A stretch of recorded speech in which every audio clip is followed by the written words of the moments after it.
The views and opinions expressed here on Wrestling Winedown are those of the host and do not necessarily reflect the official policy or position of any other agency, organization, employer, or company. What's up, guys? It's Lo, and you are tuned in to Wrestling Winedown, a female-founded and hosted podcast dedicated to professional wrestling and our favorite adult beverage. I am always so impressed by the wrestling content creators in our community who are able to pave their own paths and also include some of their interests outside of wrestling into their content. I am so honored to be joined by Rainey, who is a wrestling TikToker that shares her wrestling views over on the app, not only verbally, but through ASL. Sydney is spilling the wine on her love of professional wrestling and what keeps her tuning in week after week. She's also discussing her journey on TikTok, some of the apprehensions she had before joining the app, some of the lessons she's learned along the way, as well as her life as an ASL interpreter and how she's been able to intertwine both of her interests to create a platform. We're also discussing accessibility within professional wrestling for those who are deaf or hard of hearing, what accommodations should be made, what the companies are doing well, and what they can improve on so that we all can enjoy wrestling as we should. So grab your favorite glass of bubbly. We're going in for the 3 count.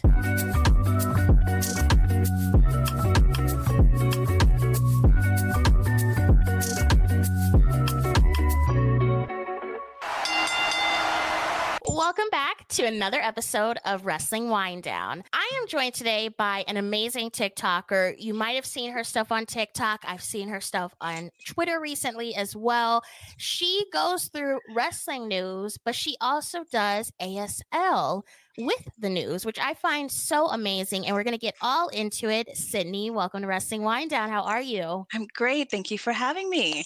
Let's dive right in. When did you first become a professional wrestling fan? So I first got started back in the 90s. It was me and my dad who would watch it. And back then, of course, I didn't know that it was inappropriate. Okay. Everything was everything back then. Looking back, I can't believe we watched that together. So I was a fan all through the 90s, and I felt I took a hard stop when Stone Cold left. I feel like he took my heart with me when he left. So I took a really long break, and I didn't come back around until NXT Black and Gold. So once that came back, I've been hooked and I haven't left. What made you go back to watching wrestling after being away for so long? I kept hearing about this NXT, and I'm like, isn't that like the D League? Isn't that I don't know if I want to watch people constantly making mistakes as they're trying to get it right. That doesn't sound fun. And last I left it, they were in the game show era. I'm like, I am not at all interested in that. I do remember that. Yes. I'm like, but they kept on, nagging me about it. I'm like, oh, let me just sit down and watch something. And it happened to be the arc of DIY trying to get the tag titles back then. And I don't know what it was about those two guys. I was just like, I'm all the way bought in with them. I wanted to see them do it, and I did not see the turn coming from a mile away. I just didn't. I was so blown away. I think that's what really got me, is I was a mark in that moment. They got me good. So would you say that the storylines have kept you interested mostly, or do you think it's like a mix of the wrestlers, the gear? What as a fan keeps you interested? I think it's a lot more about the stories, because they have a much more, thoughtful approach to them. They string together better. They have more endings that make more sense versus, I think, prior to the Triple H era, things were just kind of all over the place. You never knew. So all you could do was hold on to the wrestling. So I think the wrestling adds just another layer to a good story, which is the foundation for me. What are your thoughts on how NXT has kind of progressed? Obviously, you start watching during Black and Gold, and a lot of people absolutely love that era. And now we've seen it in the Shawn Michaels era. We have a lot of new and exciting athletes there, whether they're coming from the independent circuit or another wrestling company, or they're these athletes that are coming straight out of college. How has that change been for you as a fan to see it go from the Black and Gold that you came back to watch wrestling for to now this new era of NXT? I will be honest, I feel like that Black and Gold era is unmatched. I was completely enthralled with that era. And every time I thought, they're not going to top that takeover, we've just peaked. And every one they did, it just kept blowing my mind. And we had what seemed like rough transition to the Nickelodeon style 2.0. Hated that. That gave me all the feels of everything I didn't like about wrestling. Didn't take them serious for a while. I see that they've kind of dropped that. I won't say altogether because the belt is still there, but they've dropped that and they've kind of shifted more into the way that I prefer things, I should say. So I think that everything has its ups and downs, and that first 2.0 was a down for me. But it's okay. I'm not a huge fan of bringing in, I guess, people who just are somebody in their own sport and seeing if they can adapt to wrestling. I don't really like that approach. But I will say there are some exceptions, like Jada Parker's doing really well with that. On the complete opposite side, I felt like Gable Steveson, the Olympian, did not do well with that at all. So I'm like, I guess there's some wiggle room there, but I think you have to have a wrestling heart. Who were some of your favorite wrestlers to watch when you first started watching wrestling back in the day with your dad versus watching now? So back then, my number one, it's not close. It's not even close, was Stone Cold Steve Austin. I loved him. I loved everything he represented. Just, I hate my boss. This sucks. And I'm going to tell you why. And there's nothing you can do about it. I loved that. Of course, I liked The Rock. I was a big Jericho fan. I was a Jerichoholic. I liked Jericho, Y2J. The normals, The Rock, The Undertaker. But my Stone Cold was my guy. That was my guy. As for today, of course, we like Roman. Everybody likes Roman. I'm a big Roman fan. I was not a Cody crybaby. I was all for my tribal chief. I like him. I love Kevin Owens. He is something about the realism behind Kevin Owens' character just does it for me. I love him. Wrestling wise, I love to watch Seth Rollins. I love to watch Seth Rollins. And now that he's been hurt for a while, I'm like, I guess I'll watch the rest of you. What are the rest of you doing? Tag team wise, I feel that division is kind of floundering, but I'm ready to see Street Profits do something. I've got DIY in my heart because I feel like they are what brought me back into wrestling, but I'm ready to see the Street Profits move beyond where they've been stuck right now. So I've got a lot of favorites. I will say an honorable mention, a controversial honorable mention. If he didn't do what he did, I really thought Velveteen Dream was going to really be somebody. He put his foot in his own mouth in a bunch of different ways, which I'm not gonna, everybody knows those details, but the talent that he had, the charisma that he had, I really thought he could have been somebody. Disappointed. Very disappointing. Yeah. I was first introduced to you, like I mentioned, to your content over on TikTok, where you share your takes on professional wrestling and you interpret your thoughts both verbally and through American Sign Language or ASL. When did you become an interpreter, and when did you have the idea that you wanted to bring your gift of ASL over to TikTok? So I have been an interpreter professionally since 2017. I went to school for it, went to college, and that's just kind of been my life. I'm a mom and an interpreter. That's kind of all I've been doing. I didn't have TikTok or any social media before WrestleMania of this year, 2024. So I didn't have anything. I would watch kind of just in my own bubble. So I'm anytime I went to a show, I was by myself. Anytime I watched, I was by myself. I didn't know that this existed at all. I got, again, that, you should look on TikTok. You should see what's going on. So I'm not a big fan of that. But I gave it a chance and I saw, oh my goodness, all these people talk about wrestling. I'm not the only one in the world that watches this. My goodness, it feels that way when you don't have that community. And with sign language being something that I'm very passionate about, I'm very passionate about my work and the deaf community, the signing community. And about this, I just thought, let's just bring these two together. I don't know very many people who operate in that overlapping space, and I don't want to give up one passion for the other. And I think it's been that way for such a long time, where I just have had no one to talk about wrestling with. And then on the opposite, unless you know sign language, I don't really have anyone to talk about interpreting with. So let's put those together. And that's how I got here. How was the process of learning ASL? What do you think was like the easiest thing to pick up, but also what was the hardest thing to pick up? I think that American Sign Language, or any sign language, is easier to learn if you yourself are a visual learner.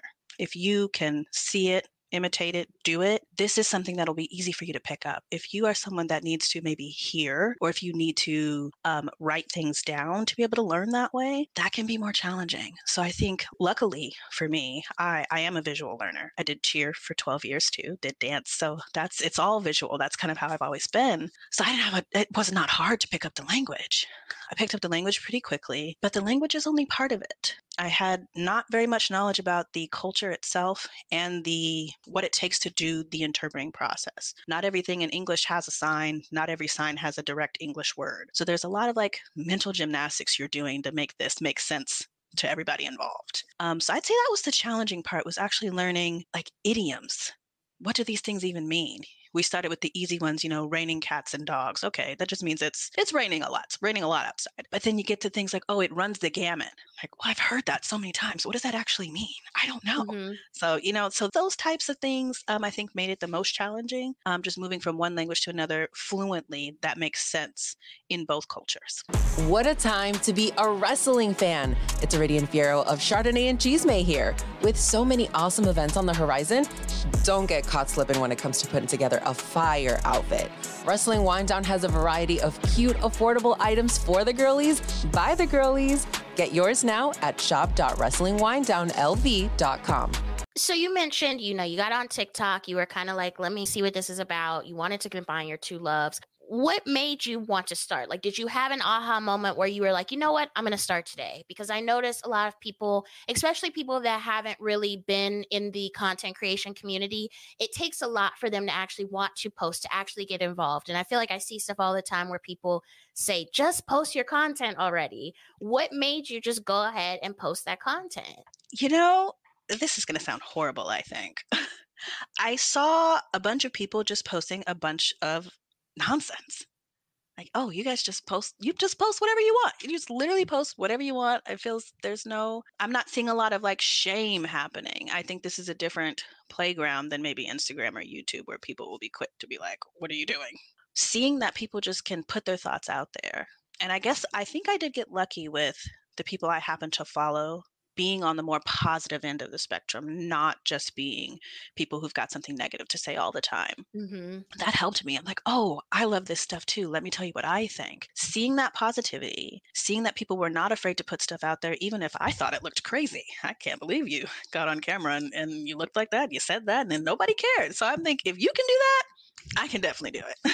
How did you choose which subjects to cover in your videos? I went through, you cover a lot of WWE. You've covered a little bit of AEW, not too much, like people transitioning over from AEW. But how do you typically choose which subjects to cover? I go with what has grabbed me. I watch Raw almost every week. I'll watch SmackDown almost every week. Watching all the pay-per-views, of course. And whatever it was that has grabbed me in that show is kind of what I want to talk about. So I've never really, it's not like, oh, I definitely want to recap everything that's happened on the show, or I definitely want to, it's more like, I can't believe this happened. Let me talk about this. So those inspirational moments, the big moments, the big promos or segments, whatever they may be, I think those are what I gravitate to. And it also makes me kind of whatever makes me want to look ahead. Mm-hmm. So if there's something that's happened that makes me think, what kind of effect is this going to have on future shows, future pay-per-views, future feuds, whatever they may be? Those are the moments I like to do mostly. And I don't watch AEW regularly, but there have been a lot of positivity spread about, the good things that they do. I do kind of feel like I'm only seeing the mistakes they make or the negative side of AEW. And I'd like to be more open-minded about that. So I'll watch the pay-per-views and see what I see. What has the reception been like from your content? Have you had any feedback that makes you kind of take a step back and realize that the content you're creating is necessary in our community? I don't know that I've gotten feedback that made me think it was necessary, but more so that it was welcomed. I'll say that. I think it was welcomed. I get lots of comments saying that they, are acknowledging that I'm doing it in sign language. And for a lot of people, they have not ever seen sign language or have not seen it on a casual scale. Sometimes you'll see it in a little picture-in-picture when there's a natural disaster going on in your area, unfortunately.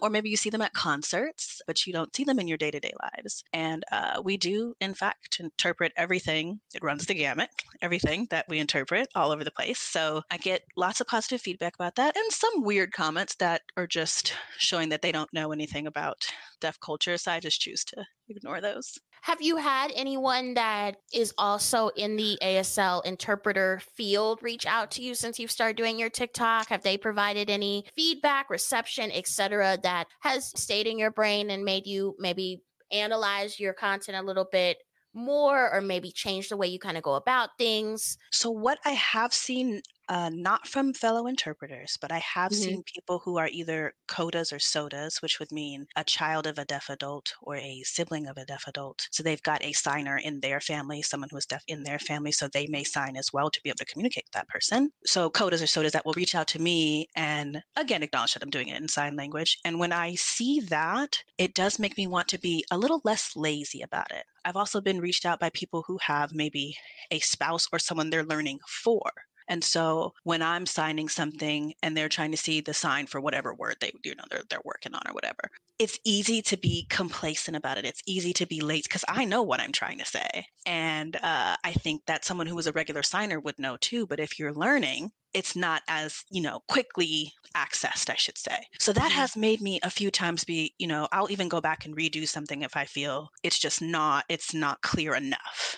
With that being said, I would like to say I am an American Sign Language interpreter, but it isn't always true ASL. I think this audience on TikTok would do better with signed English. So while I am an ASL interpreter, I mostly sign the English word order, English grammar, because that's more easily understood here. In the real world, I would not sign the way that I do on TikTok. So what are the differences for someone like me that's not really aware of the differences there? What are the differences between the spoken English sign language and then the American Sign Language? So it's kind of a big umbrella, right? Under American Sign Language, you can get true ASL, which is got its own grammar structure. It's its own language, and it is recognized as such. You would be dropping lots of things like is, the, and, those prepositional words are dropped. How you say things, it's more of like the topic comes first. So if I was saying the red car is parked, I would say car, red, over there, parked, instead of the red car is parked is what I would say in English. So you move around the words over here. If I'm signing in English, I will still drop the is and the because there's no real sign for that. But I will follow the word order of how you would speak it in English, if that makes sense. That does make sense. Do you feel as though mainstream wrestling companies do a good job at reaching the wrestling population that is deaf and or hard of hearing? No. No. Okay. And I say that because I don't know many people who are deaf that are into wrestling. I do know a few, but I would tend to say they lean more towards the hard of hearing side of the spectrum versus completely deaf and rely on the interpreter for access to this information. I don't know what I would say they would do differently to reach that specific population or to make it more, other than make it more accessible to them. One very easy thing would be the captions. I'll put on the captions that, I have everything with captions anyway. I feel like Same. I can't hear without the captions. I'll sometimes watch the captions as they're talking and either the words are off or it's just not even there at all. It's just the brackets and it's blank, So that's an easy fix that I feel the technology is out there that you can just get the captions correct. So that's, one way I would think that they could do just a smidge better. But overall, I don't think that they do reach that community very well, no. Do you feel like it's always been like that? Because like you said, you've watched since the 90s, right? Do you feel like they do better now? Do you feel like they're kind of in the same place? Do you think they're doing worse? During this time of growth, have you seen any difference in terms of what they do to accommodate? I'd say they are overall doing better than they were. I think in every aspect, I don't think you can say that they're doing worse at anything. Are they aware of something like this, of this type of need? That I feel like it's very low on the radar. I think they are just now giving wrestlers time off, They're just now figuring out, these are human beings. So when these types of issues are not brought to the forefront, it's not something like you don't know what you don't know.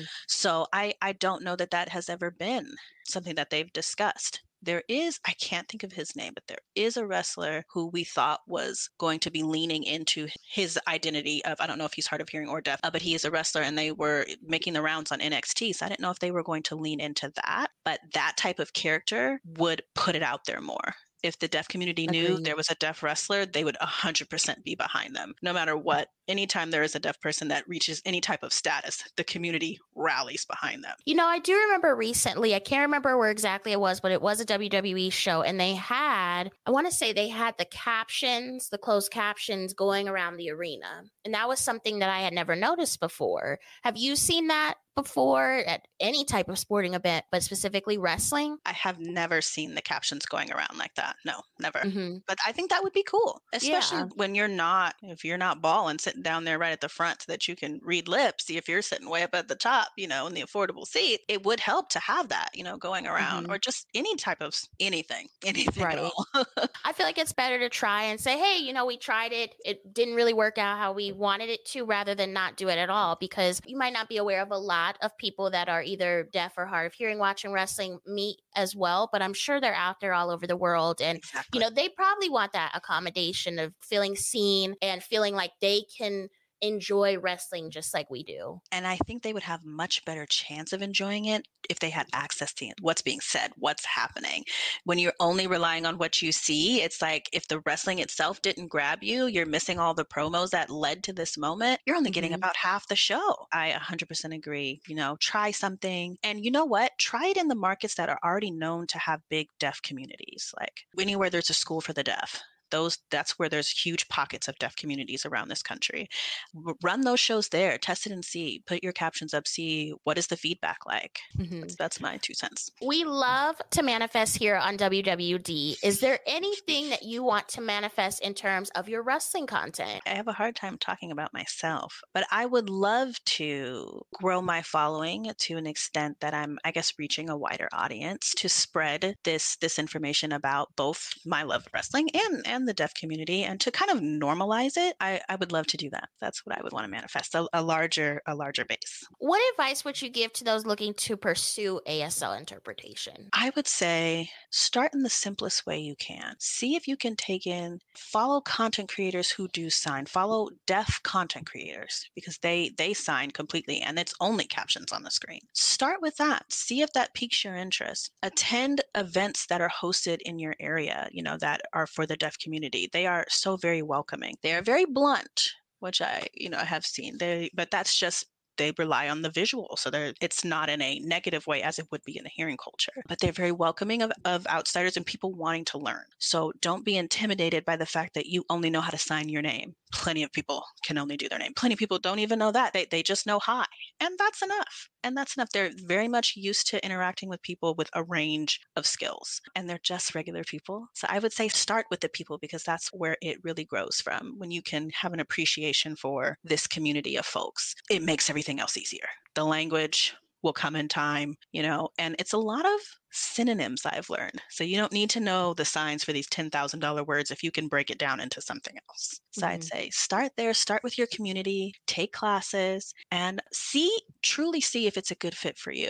Because it's okay to try something and realize, you know what, this is way too much. What was I thinking? Let's start over. I'm a big proponent of that. Thank you, Sydney, so much for joining me here on Wrestling Winedown. Where can the people keep up with you on social media? I am on TikTok and YouTube is what I'm starting to do now, both at sr.3165. Thank you for tuning in to another episode of Wrestling Winedown. You can find all of our other episodes available wherever you listen to your podcasts, including Apple Podcasts, Spotify, Google Play, and iHeartRadio. We are on Twitter and Instagram at WWDCAST. We also have our official merch store, which you can find at shop.wrestlingwinedownlv.com. Let us know what you thought about this episode. What was your favorite part? Until next time, enjoy your wine and, of course, enjoy your wrestling. Cheers!